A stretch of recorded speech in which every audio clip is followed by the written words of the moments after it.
Chapter 15. Billina Frightens the Gnome King. Now when Dorothy had entered the palace to make her guesses, and the Scarecrow was left with the Gnome King, the two sat in moody silence for several minutes. Then the monarch exclaimed, in a tone of satisfaction, "Very good." "Who is very good?" asked the Scarecrow. "The Machine Man. He won't need to be wound up any more, for he has now become a very neat ornament. Very neat indeed." "How about Dorothy?" the Scarecrow inquired. "Oh, she will begin to guess pretty soon," said the King cheerfully, "and then she will join my collection, and it will be your turn." The good Scarecrow was much distressed by the thought that his little friend was about to suffer the fate of Ozma and the rest of their party, but while he sat in gloomy reverie, a shrill voice suddenly cried, "Cut, cut, cut! Caw, cut! Cut, cut, cut! Caw, cut!" The Gnome King nearly jumped off his seat, he was so startled. "Good gracious, what's that?" he yelled. "Why, it's Billina," said the Scarecrow. "What do you mean by making a noise like that?" shouted the King angrily, as the yellow hen came from under the throne and strutted proudly about the room. "I've got a right to cackle, I guess," replied Billina. "I've just laid my egg." "What? Laid an egg in my throne room? How dare you do such a thing?" asked the King in a voice of fury. "I lay eggs wherever I happen to be," said the hen, ruffling her feathers and then shaking them into place. "But thunderation! Don't you know that eggs are poison?" roared the King, while his rock-colored eyes stuck out in great terror. "Poison? Well, I declare!" said Billina indignantly. "I'll have you know all my eggs are warranted strictly fresh and up to date. Poison indeed!" "You don't understand," retorted the little monarch nervously. "Eggs belong only to the outside world, to the world on the earth's surface, where you came from. Here in my underground kingdom they are rank poison, as I said, and we gnomes can't bear them around." "Well, you'll have to bear this one around," declared Billina, "for I've laid it." "Where?" asked the King. "Under your throne," said the hen. The King jumped 3 feet into the air, so anxious was he to get away from the throne. Take it away at once!" he shouted. "I can't," said Billina. "I haven't any hands." "I'll take the egg," said the Scarecrow. "I'm making a collection of Billina's eggs. There's one in my pocket now that she laid yesterday." Hearing this, the monarch hastened to put a good distance between himself and the Scarecrow, who was about to reach under the throne for the egg, when the hen suddenly cried, "Stop!"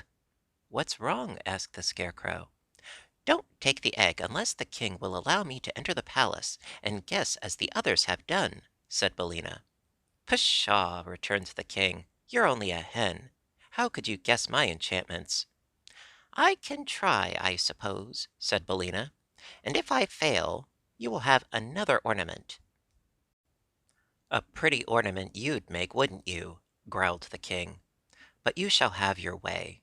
It will properly punish you for daring to lay an egg in my presence. After the Scarecrow is enchanted, you shall follow him into the palace. But how will you touch the objects?" "With my claws," said the hen. "And I can speak the word Ev as plainly as anyone. Also, I must have the right to guess the enchantments of my friends, and to release them if I succeed." "Very well," said the King. "You have my promise." "Then," said Billina to the Scarecrow, "you may get the egg."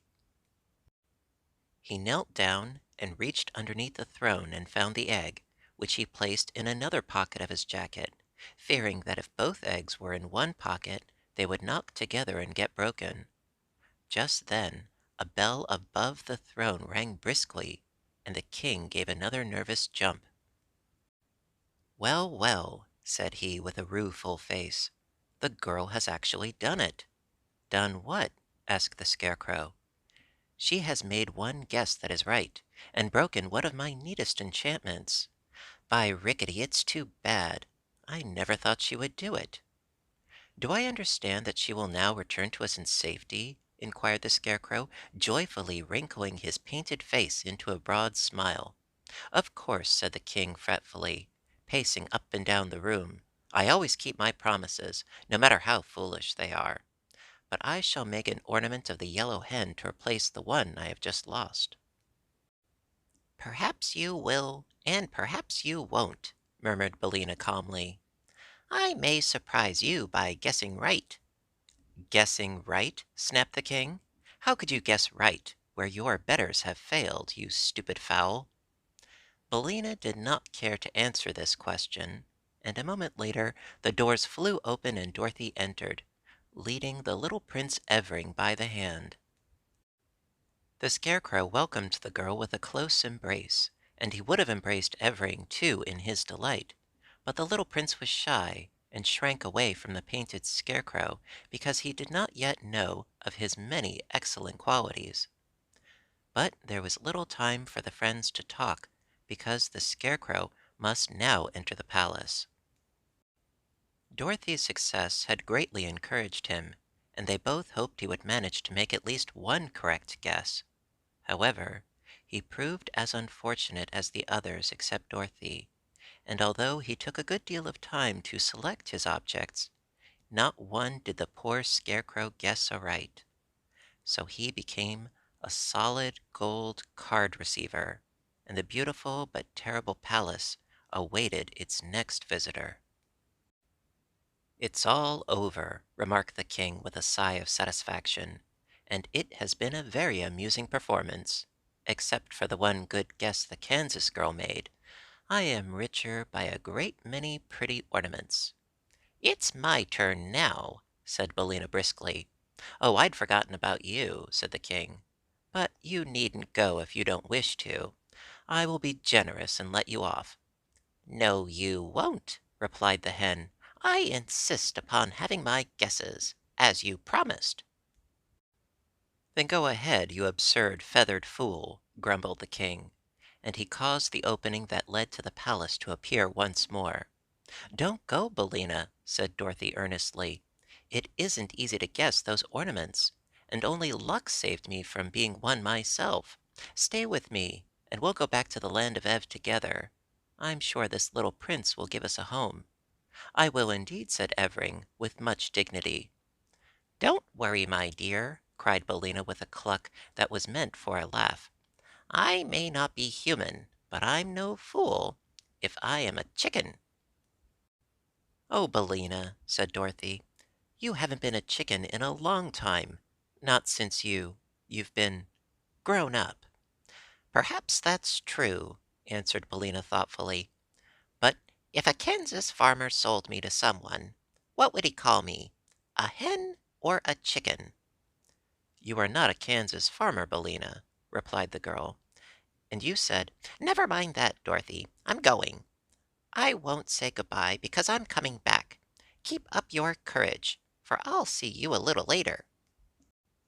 Then Billina gave several loud cluck-clucks that seemed to make the fat little King more nervous than ever, and marched through the entrance into the enchanted palace.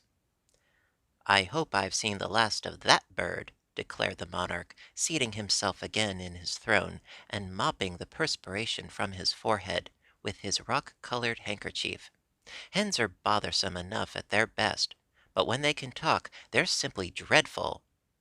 "Billina's my friend," said Dorothy quietly.